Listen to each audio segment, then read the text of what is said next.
अस्सलाम वालेकुम रहमतुल्लाहि वबरकातुहू। अज असी एक ऐसे पिंड दे विच आए हाँ, बल्तिस्तान का एक पिंड है बवाड़ी। उत्थे असी आए हाँ तो यह जनाब नींबू या माल्टे ने गालबन तो इनका विच शहद पा के ते ये तैयार होंदा है।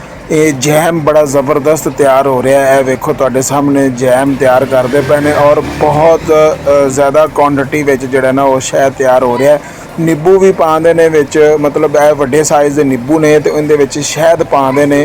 फार्मी शहद जिहड़ा उन्हां दे इलाके दा हुंदा है, ठीक है। यह वेखो नाल जनाब वो फुल्लां दीयां पत्तियां भी पाईयां होईयां ने।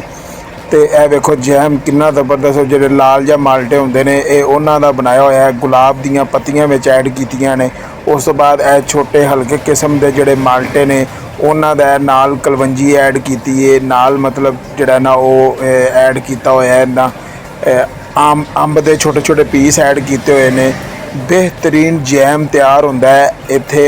मैं खुद हैरान हो गया वेख के कि इन्ना ज़बरदस्त, इन्ना मिठा तो इन्ना लजीज जैम है कि सुबह के नाश्ते विच तुसीं यह चेक कर सकते जे। सुबह के नाश्ते विच अगर यह जैम खाधा जाए तो सेहत वास्ते, हैल्थ वास्ते बड़ा जरूरी है। तो चैनल नूं सबसक्राइब कर दिओ तो वीडियो नूं लाइक कर दिओ।